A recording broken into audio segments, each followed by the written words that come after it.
삼손이 죽고 난 뒤 이제 그 사무엘의 시대가 열리기까지 이스라엘의 정치적, 종교적 상황은 엉망, 암울 그 자체였습니다. 여러분도 같은 생각을 하셨겠지만 사사기를 읽을 때마다 우리가 발견하는 가장 가슴 아픈 표현, 그 문장이 있는데 그게 바로 6절입니다. 그때에는 이스라엘에 왕이 없었으므로 사람마다 자기 소견에 옳은 대로 행하였더라.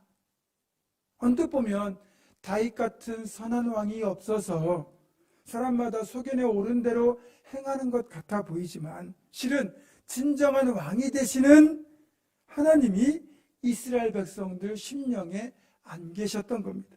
달리 말하면 하나님은 늘 계셨는데 이스라엘 백성들이 하나님을 자신들의 주권자로, 주관자로, 왕으로 모시기를 거부했다는 뜻입니다. 생각해 보세요. 하나님은 영원히 변치 않으시고 영원하신 분이에요. 그분만이 유일하게 그래서 변치 않는 삶의 기준이 되시고 삶의 중심이 되시는 분인데, 그런 하나님을 우리가 삶의 주인으로, 우리의 왕으로 모시지 않을 때 어떤 일이 벌어지겠습니까? 기준이 흔들리고 중심이 흔들리기 때문에 삶이 당연히 엉망이 될 수밖에 없는 거죠. 그래서 사사기는 하나님을 자신들의 진정한 왕으로 모시지 않았기에 벌어졌던 그런 영적 혼돈의 상황, 그 영적 혼돈기에 벌어졌던 대표적인 사건들을 17장부터 21장까지 상세하게 기록하고 있습니다. 그 사실을 통하여 우리가 살아가는 이 시대에도 우리가 하나님을 왕으로 모시기 싫어하는 우리 모든 사람들에게 경고를 보내고 있는 거죠. 그래서 이 혼돈기에 일어났던 이 사건은 현재를 살아가는 우리들의 자화상이라고도 할 수 있습니다. 먼저 오늘 본문은 그 혼돈의 상황을 초래했던 여러 가지 사건 중에서 에브라임 산지에서 일어났던 한 사건을 기록하고 있습니다. 에브라임 산지에 미가라고 하는 사람이 있었는데 이 사람이 자기 어머니 전대에 들어있는 은에 손을 댄 것 같아요.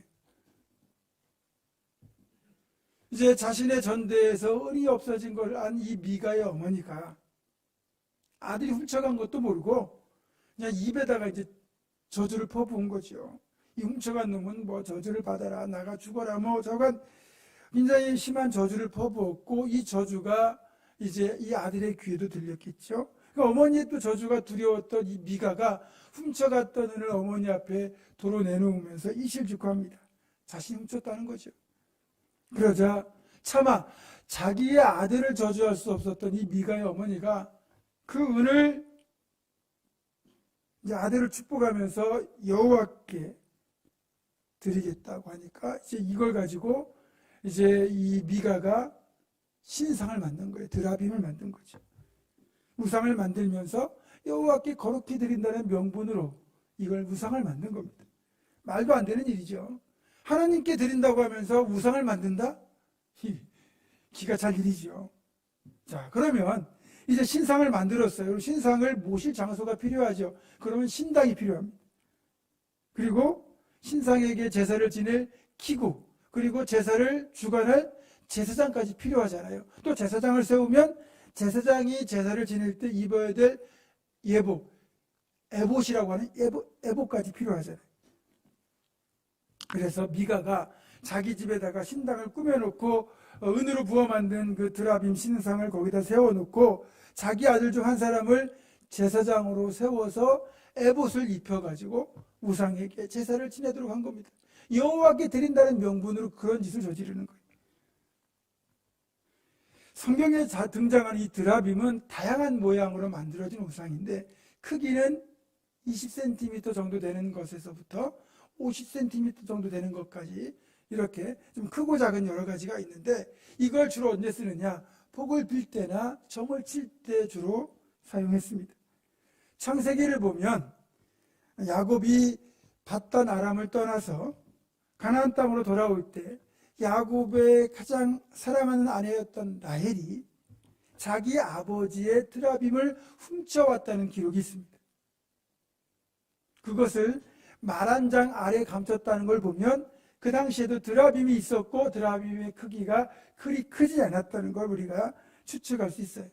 그러면 이렇게 라헬 때 존재했던 드라빔이 수백 년이 지난 이 시대까지 존속했다는 건 어떤 의미겠습니까? 하나님을 섬기는 여호와 신앙만으로 살아가야 될 이스라엘 백성들 사이에 공공연하게 그렇게 이런 우상 숭배가 자행되고 있었다는 거죠. 아무리 여호와 신앙이 지속되고 종교 개혁이 실시되더라도 이 우상 숭배는 그 뿌리가 아주 끈질겨 가지고 조금만 방심하면 독버섯처럼 금방 번져나간다는 겁니다. 이 사실을 알고 있던 모세가 자신이 죽기 직전 모압 평지에 이스라엘 백성들을 모아놓고 마지막 유언과도 같은 그 당부를 통해서 여호와 하나님만 섬길 것을 그렇게 권면을 했고, 여호수아 역시 자기 죽기 직전 백성들을 다 세겜에 모아놓고 오늘날 너희는 섬길 자를 택하라, 나와 내 집은 여호와를 섬기겠노라 그러면서 이스라엘 백성들과 다시 한번 하나님만 섬기겠다는 언약을 맺도록 하거든요. 그런데도 시간이 얼마 지나지 않은 이 사사기 시대에 벌써 이런 일이 벌어지고 있다는 것은 아무리 그렇게 신앙을 힘써 가르치고 강조해도 이스라엘 백성들 사이에 여전히 우상 숭배가 자행되고 있었다는 사실을 알려주고 있습니다. 그러니까 이렇게 드라빔을 하나님께 드린다는 명분으로 만들어서 그것을 기복적인 용도로 사용하고 있다는 이 사실을 보면 이렇게 시간이 흐르면 흐를수록 여호와 신앙과 우상 숭배가 혼합이 돼가지고 변질된 그런 형태로 나타나고 있다는 표현처럼, 그때 이스라엘의 왕이 없었으므로 이스라엘 백성들이 자기 속인에 옳은 대로 행하는 시대였다는 표현이 등장할 수밖에 없는 거죠. 하나님만 섬기겠다고 그렇게 언약을 맺었던 하나님의 언약 백성들이 왜 도대체 이 지경까지 왔을까요? 첫 번째는 제대로 된 신앙의 지도자가 없었고, 따라서 하나님의 말씀이 사라졌기 때문입니다. 아무리 물질적으로 풍요함을 누린다고 하더라도 하나님의 말씀을 제대로 가르쳐주는 신앙의 지도자가 없으면 사람들은 금세 타락하고 맙니다. 다윗과 솔로몬 시대의 차이점이 무엇일까요? 두 시대 모두 나라가 부강하고 백성들의 삶이 평안했던 정말 태평성대 시대였습니다. 그런데 결정적인 차이점이 하나 있습니다. 다윗 시대에는 하나님의 말씀이 있었고 솔로몬 시대에는 하나님의 말씀이 없었다는 거죠. 자, 다윗 시대에는 하나님의 말씀을 맡아서 전하는 나단 같은 선지자가 있었습니다. 이것이 왜 중요한가 하면 다윗이 잘하다가도 혹 잘못된 길로 나아가면 나단 선지자가 하나님의 말씀으로 다윗을 깨우치고 다윗은 그 말씀을 듣고 돌이켜서 다시 하나님 기뻐하시는 모습으로 회복이 될 수 있었습니다. 하지만 솔로몬의 통치 기간 중에는 결정적으로 선지자가 나타나지 않았어요. 솔로몬에게는 성전 건축, 왕궁 건축, 국구성 건축 같은 이런 온갖 토목 사업을 일으키는 왕실의 일이 우선이다 보니까 하나님의 말씀은 부차적인 것이 될 수밖에 없었어요. 그렇게 하나님의 말씀이 소홀히 여김을 받고 선지자가 일어나지 않다 보니까 결국 물질적으로는 풍성했으나 영적으로는 빈곤해지는 일이 벌어지고 만 겁니다. 그래서 솔로몬 시대 후반부에 이미 타락이 나타나기 시작하죠. 여러분, 하나님의 말씀을 가르치는 교회 공동체와 말씀을 전하는 목회자는 반드시 필요합니다. 그런 분들이 있어요. 굳이 교회 다닐 필요 없이 나 혼자 신앙생활 잘하면 되지 하는 분들, 이런 분들을 이제 무교회주의자라고 하고요. 또 목회자가 없이 평신도끼리만 모여서 예배를 드리는 평신도 공동체 교회도 있습니다. 무교회주의나 평신도 교회나 그리 바람직하진 않습니다. 기본적으로는 교회는 주님이 세우신 신앙의 공동체로서 신앙인이라면 누구라도 교회 공동체를 이루도록 주님이 원하시고 그래서 세워주신 거예요. 그리고 오늘 이런 본문의 관점에서 보게 되면 사람이 교회 공동체에 속하지 않으면 그 사람이 자칫 잘못된 생각을 가질 때 그 잘못된 생각을 바로 잡아줄 지도자나 도움을 줄 수 있는 사람이 옆에 없기 때문에 자기 소견에 옳은 대로 행할 가능성이 더 커지는 겁니다. 그래서 위험한 신앙이 될 수밖에 없어요. 교회 공동체가 좋은 점 중에 하나는 나단 선지자와 같은 역할을 하는 목회자가 가까이 있다는 겁니다. 예수님이 우리의 목자가 되셔서 우리를 푸른 풀밭 쉴만한 물가로 인도하여 가시는 것처럼 목회자는 주님의 뒤를 따라 교회 공동체와 성도들을 하나님의 말씀으로 잘 이끌어가는 역할을 합니다. 성경적인 관점에서 보면 우리는, 여러분은 양이 되는 거죠. 우리가 양이라고 할 때 양이 가진 그 약점 때문에 양의 입장에서는 정말 선한 목자를 만나야 됩니다. 진짜 목자를 잘 만나야 돼요. 여러분, 양에게 얼마나 약점이 많고 또 양의 그 상태가 심각한지 아십니까? 먼저 양은 방향 감각이 없습니다. 대부분의 가축과 짐승들은 밖에 풀어놓아도 때가 되면 자기 집을 알아서 잘 찾아갑니다. 근데 양은 방향 감각도 없고 시력도 워낙 나쁘기 때문에 그냥 놔두면 자기 우리를 못 찾아가요. 그래서 목자가 이끌어 주어야만 자기 우리를 찾아올 수 있습니다. 게다가 양은 겁도 무지 많습니다. 늑대 같은 맹수를 만나면 그저 두려워 떨다가 덤벼보지도 못하고 그냥 죽습니다. 양의 숫자가 아무리 많아도 늑대 한 마리 감당 못합니다. 늑대 한 마리가 양 50마리 하룻밤 사이에 물어 죽이는 건 일도 아니에요. 50마리가 힘을 합쳐가지고 늑대에게 달려들면 늑대도 얻지 못할 텐데 양은 겁이 많기 때문에 아예 덤벼들 용기조차 없습니다. 심지어 양은 스스로 먹이를 구하는 것도 어렵다고 그래요. 말씀드린 대로 시력이 워낙 나쁘기 때문에 풀밭을 찾는 것도 잘 못하고 그 풀밭의 냄새에 이끌려서 가다가 함정이 있다면 그 함정을 피해 가야 되는데 함정이 있는 것도 모르고 또 거기에 빠져버리기도 합니다. 따라서 양은 목자가 양을 푸른 풀밭으로 쉴만한 물가로 인도해 주어야만 살아갈 수 있습니다. 한마디로 양은 목자 없이는 단 한순간도 살아갈 수 없는 존재다. 그 미련하고 약한 짐승이다 라고 할 수 있고요.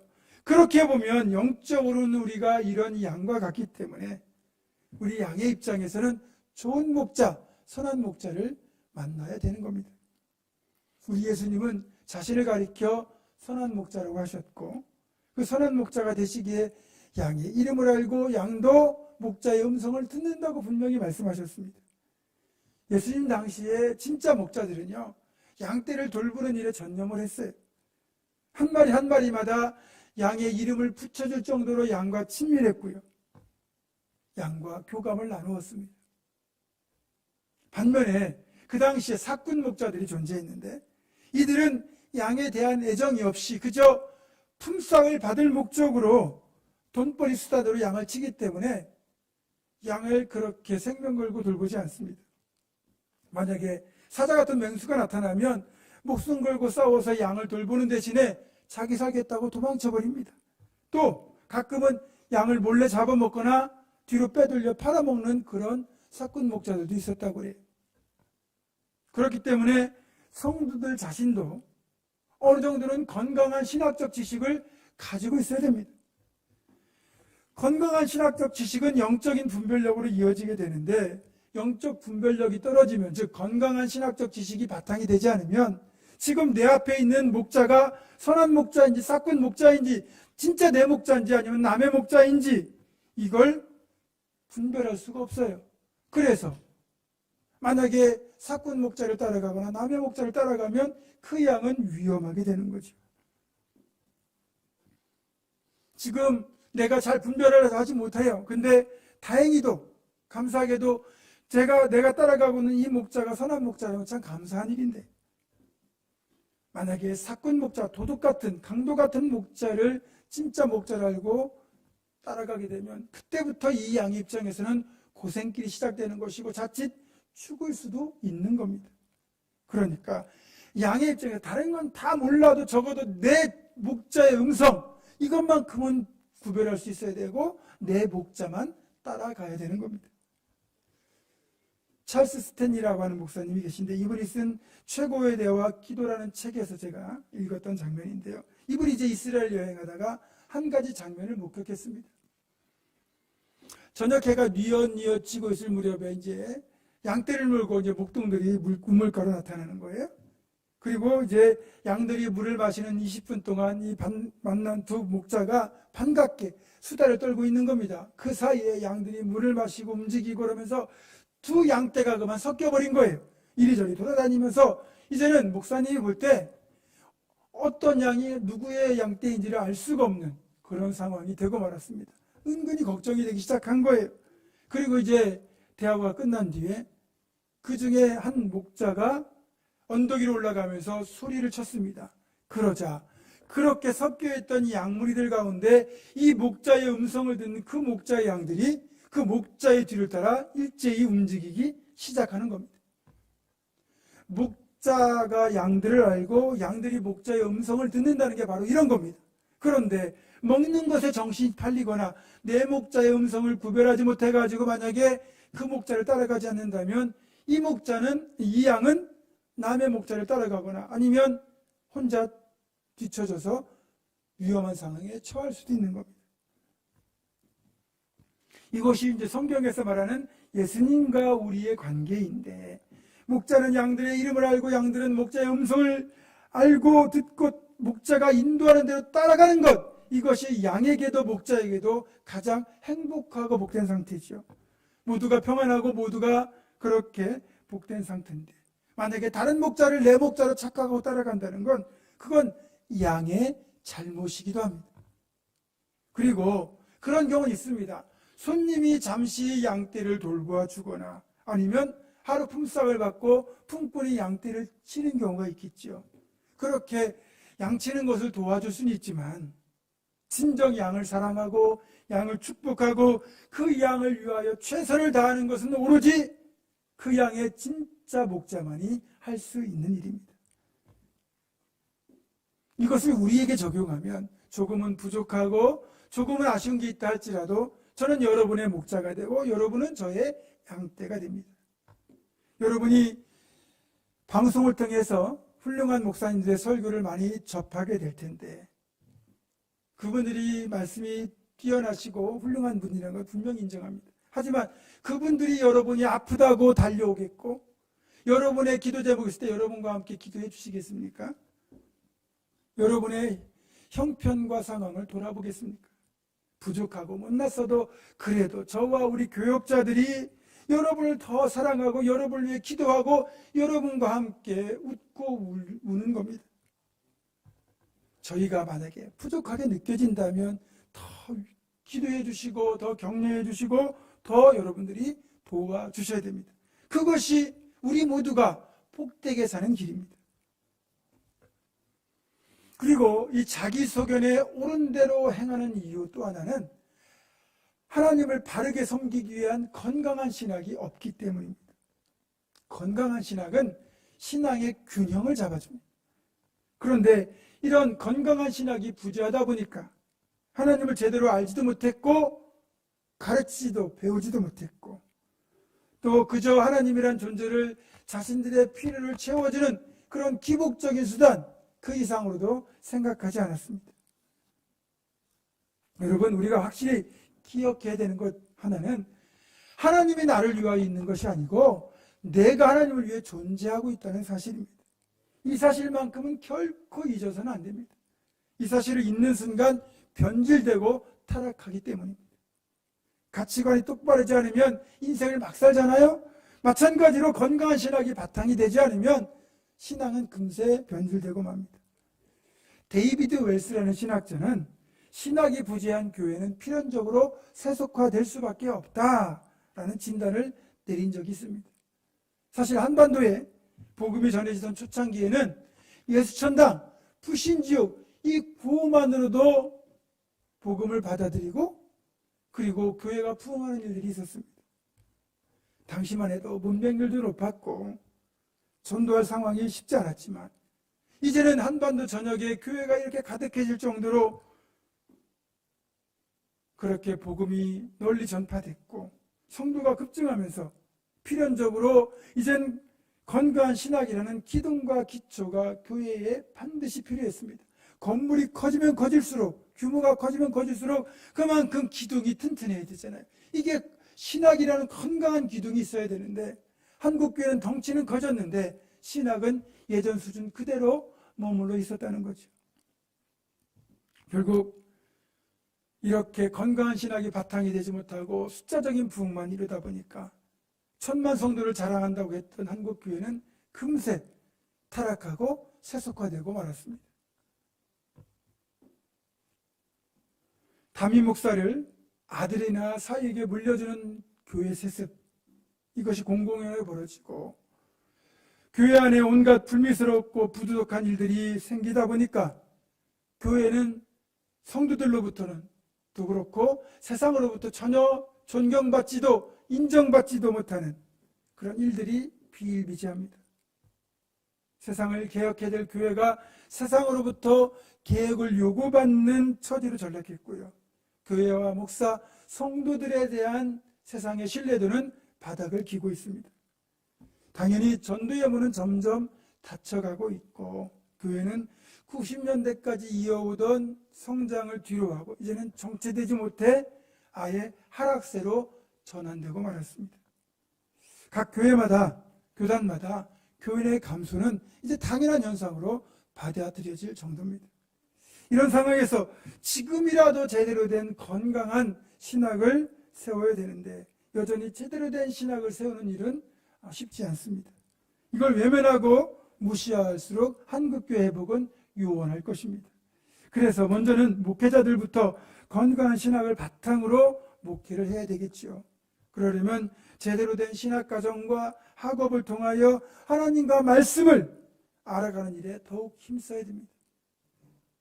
여러분이 길을 걸어가시거나 차를 타고 가다 보면 웬만한 교회나 건물들에 이렇게 무슨 총회 신학 이런 간판이 붙어 있는 경우를 보실 겁니다.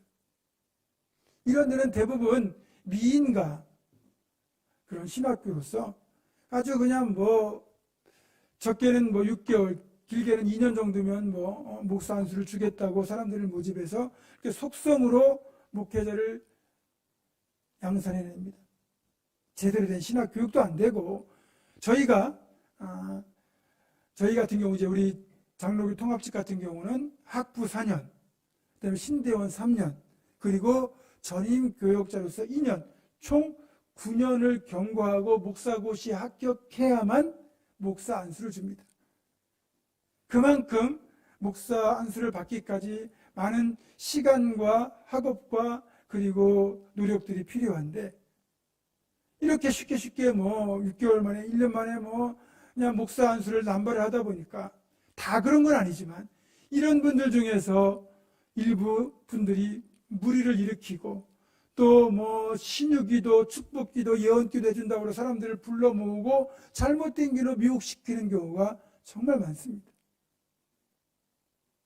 그러다 보니까 사람들은 그런 데서 안수를 받은 목사인지 제대로 된 신학 과정을 거친 목사인지를 구별하지 못하잖아요. 그러니까 아예 이런 분들이 물을 일으키면 싸잡아서 한국 교회와 목회자 성도들이 다 욕을 먹고 있는 겁니다. 어쨌든 이런 사꾼 목자들에게 미혹을 당하면 양떼만 손해입니다. 그러니까 여러분들이 잘 분별을 하셔야 되는 거죠. 저는 목회자이자 담임 목사로서 건강한 신학 위에 우리 교회를 세우고 여러분들을 그런 신학의 바탕에서 잘 목양하려고 애를 씁니다. 무엇보다 제가 내 속에는 옳은 대로 행하는 그런 어리석은 자가 되지 않도록 아주 그런 편협한 생각에 사로잡히지 않기 위하여 무진 애를 씁니다. 그래서 보수부터 진보까지 다 아우르는 스펙트럼도 넓은 그런 목회자가 되고자 애를 쓰죠. 그래야만 균형 잡힌 목회를 통해서 우리 교회를 건강한 교회로 세워갈 수 있기 때문입니다. 이렇게 목회자는 건강한 신학을 바탕으로 선한 목자가 되려고 노력해야 된다면 성도들께서는 자기 소견에 옳은 대로 행하려는 그런 잘못된 생각을 버리고 하나님의 말씀을 따라 철저히 교회의 리더십에 순종해 주셔야 됩니다. 그것이 우리 모두 함께 복되게 되는 길이죠. 말씀을 정리합니다.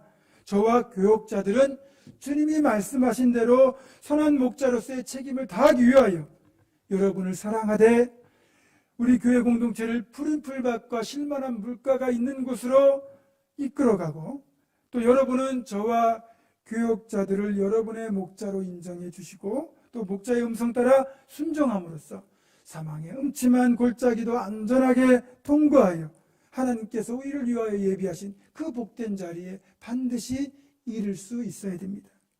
자기 생각, 자기 소견이 아닌 오직 하나님의 말씀만이 우리가 가야 될 목적이 되고 걸어갈 길이 되는 교회와 성도, 그래서 하나님의 말씀 따라 순종하며 살아가는 우리가 됨으로써 개인도 건강하고 교회 공동체도 건강한 공동체가 되는 진짜 건강한 성도, 건강한 교회로 거듭나는 우리 모두가 될 수 있기를 주님의 이름으로 축원합니다. 기도하겠습니다. 선한 목자가 되시는 아버지 하나님, 자기 소견에 옳은 대로 행하는 어리석은 우리의 모습을 버리고 오직 생명의 길이 되시는 주님, 선한 목자 되시는 주님의 인도를 따라 살아가는 복된 양들이 다 될 수 있도록 인도하여 주시옵소서. 주 예수 그리스도의 이름으로 기도드립니다. 아멘.